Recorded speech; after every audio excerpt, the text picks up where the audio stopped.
Ever since we moved, one space that I've really struggled to organize is our bathroom. And it's not so much that we own too much stuff or don't have enough space, but it feels kind of awkward and messy. We have some drawers that are really narrow and I don't really know what to do with them. And I literally have an old desk organizer kind of serving as our main place to store backup products. And that's something that's really been bothering me and that I want to do something about. So today I'm bringing in my friend and professional organizer, Kenzie, to help me organize my bathroom. So this is Kenzie. Kenzie, thanks so much for joining us. Do you want to tell us a bit about yourself? Yes, my name's Kenzie. I own a professional organizing company here in Charlotte, North Carolina called Simply Dare. I'm a big believer in thinking that your home is the foundation for everything you want to accomplish in life. So it's truly a passion to help people bring intentionality into their space so they can bring intentionality into their life. Love that. Okay, so I'm super excited to have Kenzie help organize my bathroom today. So if you haven't already, make sure to hit that subscribe button below and let's get right into this. Okay, well, it's time to get in there and start organizing our bathroom, and I am so excited for this. Kenzie, do you want to tell us kind of what we do? How do we get started? What's our process? Yes, so the Simply Dare method is to first clear the space, and then we will sort into categories to figure out what our inventory is. We will then release what's no longer serving us and what we don't use or love anymore. And then we get into the systems, which is really fun. And then at the end, everything is set up so you can sustain it for yourself and your lifestyle. I love that. And just the way that it takes kind of a holistic look at organizing. I'm a big fan of getting the big picture and really trying to create something that's practical. So I love that. So we're going to get started with clear, and walk me through. We're just clearing stuff out, right? Yes, okay. Clearing everything out. Awesome, well, let's do that now. Okay, so what we're going to do right now is just clear out everything that's in our drawers and put it on the counter so you can see what we have.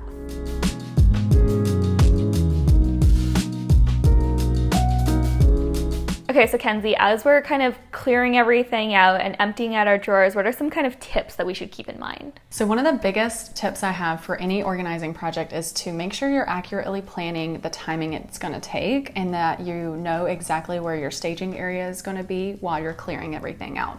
Because you want to make sure you have a cleared countertop or a cleared table or floor space that you can actually make your piles and sort. Yeah, I think that's really important. And something else that I noticed too as we were clearing out all of the cabinets was just the fact that they were kind of a little bit gross on the inside.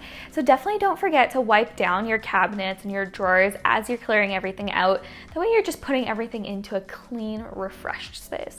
Yes, and that's part of our process after the clearing happens, especially with shelves or baseboards. We are going to make sure we're giving you guys a white glove service every time by actually wiping everything down for you. Okay, so step one is clear. What's step two? Step two is sort. So this is one of the most tedious parts of the process where you're literally sorting everything into its specific categories and subcategories. Okay, and what does that kind of look like, categories versus subcategories? So a category might be hair products, but then a subcategory might be hair accessories, hair gel, whatever your inventory looks like. If you have a lot of one specific like micro type of item, then you would want to make sure you're sorting into that micro category. Okay, so let's do that right now.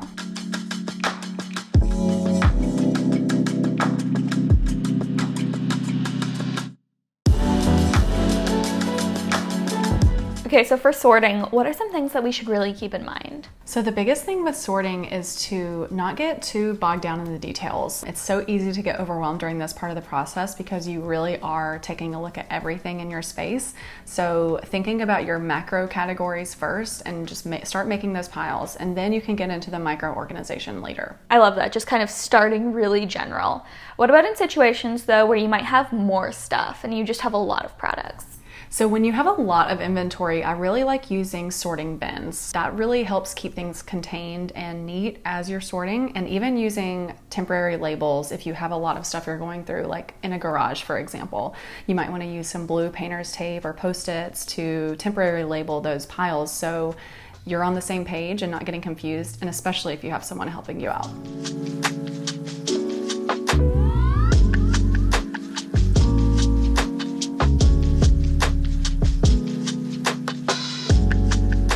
So this is what it all looks like out, and now we're ready to move on to the next step. Okay, so we're on to step 3 now. Tell me about it, Kenzie.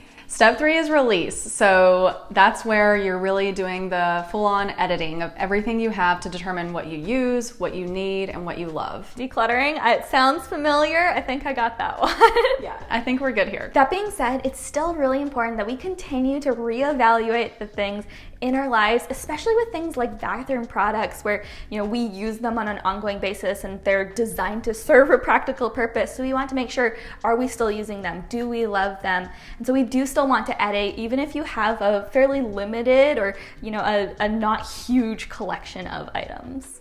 I even have a cosmetics lifespan guide, so I'd be happy to share that with you. Okay, we'll definitely share that below as a PDF, so you can go ahead and grab that, because cosmetics expire and you don't want to have them in your bathroom for years and just letting them go bad on you. Okay, so let's go in now and release and declutter.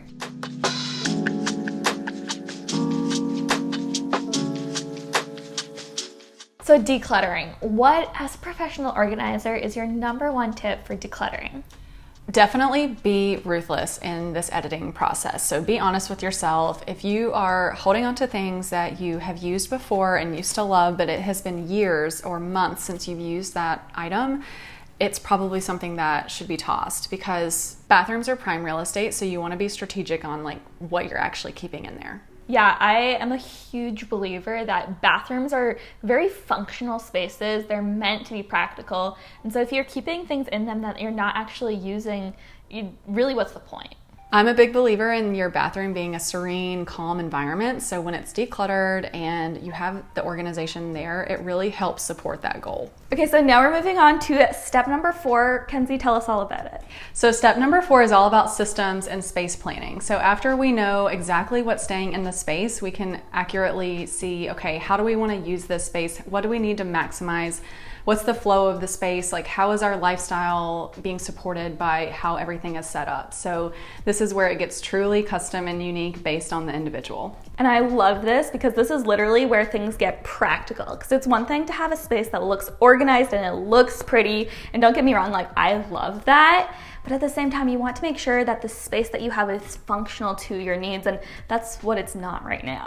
Yes. Gotta love the cloud, just kind of oh, and here we have the light again, of course. Let's go ahead now and create some systems. Okay, so Kenzie helped me figure out ahead of time kind of what we would need for this project. So now what we're going to do is take all of the stuff that I have behind me, and she's just gonna help me figure out, kind of like a jigsaw puzzle, exactly where it's going to go in my space. Okay, so here's everything that we're working with. We just have a lot of different sized boxes. Some of them are bamboo. We have this lovely one. I'm obsessed with that.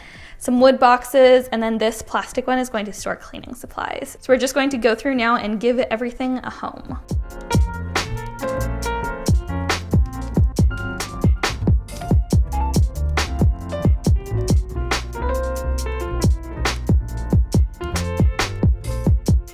Okay, so systems is really at the heart of organizing. So at a broad level, what exactly are we trying to accomplish here?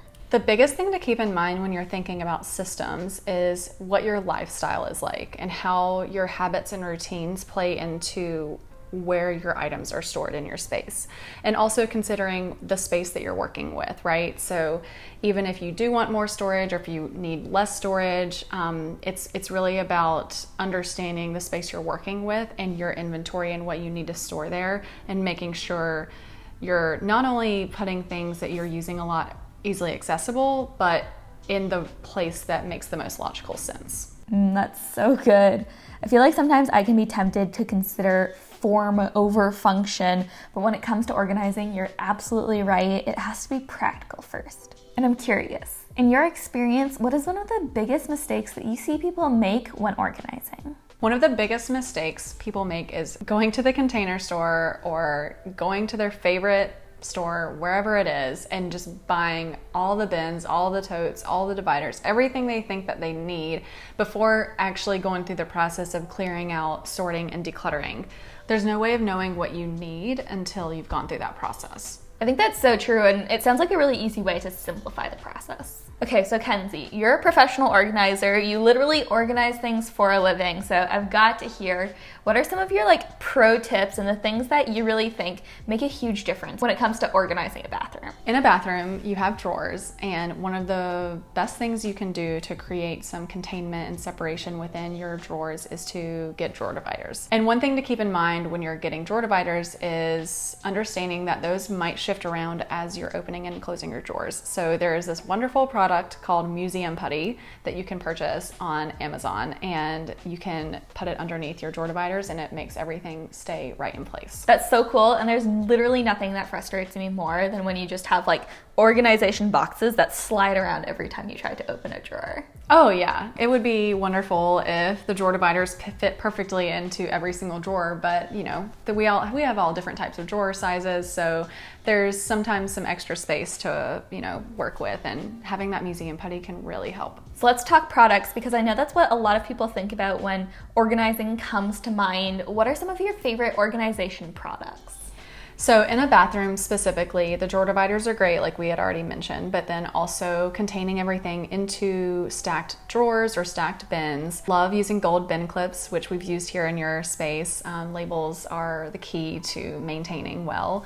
But then lastly, if I ever find some special product on the market that works so well, I just love using it. And one of those is the hairdryer holder in the door. It's so important to use your door and wall space when you can. You know, just don't be afraid to think outside the box when you're coming up with systems on your own, especially in a small space like a bathroom. Okay, and then something that you suggested, which I absolutely loved, is when you're organizing a space, you like to style it too and kind of add some decor items. Talk about that a bit. Yes, I think styling is so important, and as an organizer, it's very easy to incorporate that final styling piece when you're in that final step of just making sure everything looks perfect. And I think that it really ties everything together and creates a better transformation and a better makeover and a better feeling for the client, because it's not just about the organization, it's really about the aesthetically like pleasing storage and how that's making you feel when you look at it every day. Okay, and the one space that we haven't really touched on at all yet is the closet. Talk to me a little bit about what we did here. What was our strategy? So the first thing was that we wanted to upgrade the cleaning product bin to a new bin. So we did that, put a new label on it, and we actually brought that up to a shelf. So it's a little bit easier to grab, and I'm just a big fan of keeping things off the floor if we can. We also upgraded the linen folding by putting all of the sheets into their respective pillowcases and just finessing that a little bit so it looks nice. And we also upgraded the beach towel storage with a nice new rattan bin. So it's a little bit concealed and looks beautiful whenever you open your door. I'm obsessed with how that looks. Just like staring at towels before, much less inspiring than a beautiful bin. Okay, so we're on to the last step. Kenzie, what's this one all about? The last step is called sustain, and so that's where everything finally has a home and we've got labels in there, the system is in place. That's when we always take the client to do a final walkthrough and really educate them on why we did what we did and where their things are. So excited for this, because there's no point in having a system if you can't maintain it, and it's just great to have a professional here to be able to show me exactly how to do that. Okay, so let's do our walkthrough now, and you can show me how to maintain this. Yes.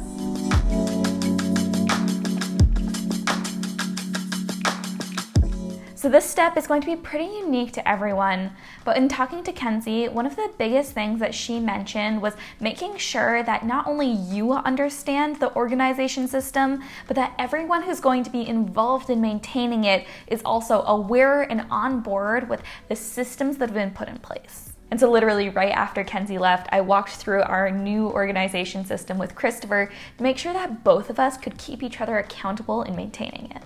Okay, so our space looks so amazing now. I love how it came out. Let me give you guys a tour.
All right, well, our bathroom is completely organized now, and I love how it came out. Kenzie, you did such a fantastic job, and honestly, just that experience of having a professional organizer come in, show me how to do it. I kind of DIY organize things a lot, but it was great having an expert here, so thanks so much for joining us. Thanks for having me. It was so fun. Yeah, definitely. Could you tell us a little bit about where my audience can find you and connect with you? Yeah, so you can find me on Instagram. That's where I'm most active online at simply.dare. My website is simply-dare.com, where you can check out all of our services. And if you're not local to Charlotte, then you can check out our virtual organizing option. Awesome. I love that. I know a lot of you guys don't live in Charlotte, so be sure to check out those virtual organization opportunities. And yeah, just thanks so much again for coming out and joining us, Kenzie. Thank you. All right, well, that's everything for today's video. I hope you enjoyed coming along with me as we organize my bathroom. If you did want to check out any of the products that we used today, I'll try to have everything linked up for you in the description box below. And remember that if you enjoyed this video and haven't already, you can always hit that subscribe button below for more simple and intentional living videos coming at you twice a week. All right, well, that's everything for today's video. Thank you all so much for watching, and I'll see you in the next one.